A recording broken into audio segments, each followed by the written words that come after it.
ගාලු ගමන එක කොටසක් ඔයාලා බැලුවා. දැන් අද කියවන්න යන්නේ දෙවනි කොටස. මේක කියවලා මට අනිවාර්යෙන්ම කමෙන්ට් එකක් දෙන්න කියවන හැමෝම. ඒ වගේම channel එක subscribe කරන්න කියලාත් ආදරෙන් ඉල්ලනවා.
ගාලු ගමන දෙවනි කොටස කියවන ඔයාලට විශේෂයෙන් මතක් කරන්න ඕන දෙයක් තියෙනවා. ඒක තමයි මේක මම කලිනුත් කියලා තියෙනවා මේ සිදුවීම මේ ගාලු ගමන කතාව ලියවෙන්නේ සත්‍ය සිදුවීමක් මත පදනම්ව. ඇත්තටම මේ ලියන මම කතාව ලියන මම මුහුණ දීපු සිද්ධියක් මම සහ මගේ යාළුවෝ ටිකක්. ඒක මේ දැන් මේ කතාව ආරම්භක කොටස ඔයාලා කියවු පළවෙනි කොටසේ තියෙන සම්පූර්ණ සිද්ධිය සත්‍ය නෙවෙයි. ඒක කතාවට ප්‍රවේශයක් ගන්න. ඒ කියන්නේ ඔය වර්තමාන සිදුවීම කතාවට ප්‍රවේශයක් ගන්න මම ඒක පොඩ්ඩක් වෙනස් කරලා තමයි ලිව්වේ. ඒක ඇත්තටම සිද්ධ වුණ දෙයක් නෙවෙයි එතන තියෙන හැමදේම. හැබැයි අද කියවපු දෙවනි කොටසේ තියෙන හැම සිදුවීමක්ම අකුරක් නෑර අපි ඇත්තටම මුහුණ දීපු සිද්ධියක් තමයි ඔයාලා ඔය කියවන්නේ. මේ කතාවේ අවසාන කොටස් වලත් මම හිතෙන් මම නිර්මාණය කරපු අවසානයක් තියෙන්නේ. ඒක ඇත්තටම එච්චරම ඒ තියෙන සිදුවීමම නෙවෙයි අපි මුහුණ දුන්න සිදුවීම. ඒක විශේෂයෙන් කියන්න ඕනේ මේ ඔය මම ජීවිතේ පළවෙනිම වතාව තමයි ඔය කතාව කියවන ඔය ගමන ගාලු ගමන. කොළඹින් පිට සතියක් රැඳුනේ ජීවිතේ පළවෙනි වතාවට. ඊට අමතරව දෙමව්පියෝ එක්ක නැතුව, ඒ කියන්නේ පවුලේ එක්ක නැතුව ඔහොම යාළුවොත් එක්ක ගමනක් ගිහිල්ලා පිට නතර වුණේ ජීවිතේ පළවෙනි වතාවට. ඒ වෙනකන් කවදාවත් එක රැයක්වත් ගෙදරින් පිට අම්මලා තාත්තලා නැතුව අවට ළඟම ඥාතීන්ගේ ගෙවල් වල ඉඳලා තියෙනවා. නමුත් කොළඹින් පිට ගිහින් හිටපු පළවෙනිම වතාව ජීවිතේ. ඉතින් ඒ පළවෙනි සිදුවීමම කතාවක් ලියන්න තරම් ලොකු සිදුවීම් මාලාවක් වුණා. සමහර විට අර හිතේ එහෙම දැන් නුපුරුදු දෙයක්නේ පළවෙනි වතාවට එහෙම ගෙදරින් ඈත් වෙලා ඒ හිතේ තිබුණ සාංකාව ඒවත් බලපාන්න නැති කියලා පසු කාලීනව හිතෙනවා. ඒක එච්චරට දැනෙන්න කොහොමුණත් ඒක මම හිතුවෙත් නැති තරම් පාඨකය වැළඳගත් කතාවක් වුණා. ගාලු ගමන කතාවක් විදිහට ලිව්වට පස්සේ ඒ හින්දා මම දැන් YouTube එකේ මේ කතාව පළවෙනිම වතාවට YouTube පාඨක ඔයාලගෙනුත් ආදරෙන් ඉල්ලනවා මේ සිදුවීම ගැන ඔයාලට මේ කියවන එපිසෝඩ් එකේ තිබුණ දේවල් ගැන දැනෙන දේවල් මගේ ලිවීම මොකද මේක මගේ පළවෙනිම මුල්ම කාලේ ලියපු දෙයක්. ඒ හැම දෙයක් ගැනම අදහසක් කියාගෙන යන්න මම මගේ කලින් ලියපු හැම කතාවකටම වැඩිය මේ කතාවේ කමෙන්ට්ස් බලන්න හරිම ආසාවෙන් ඉන්නේ.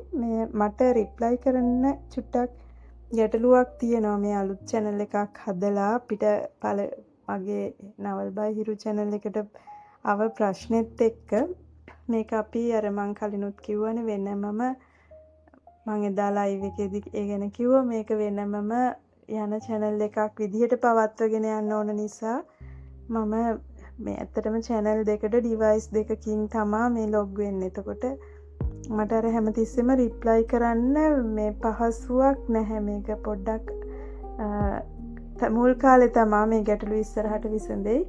ඒ නිසා ඔයාලට reply සමහර විට ටිකක් ප්‍රමාද වෙයි. හැබැයි මම reply කරනවා කවදා හරි.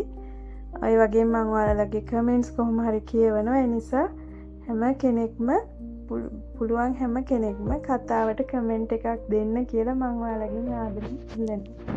ගොඩාක් ස්තුතියි කතාවත් එක්ක රැඳිලා හිටිය ඔයාලා හැමදෙනාටම.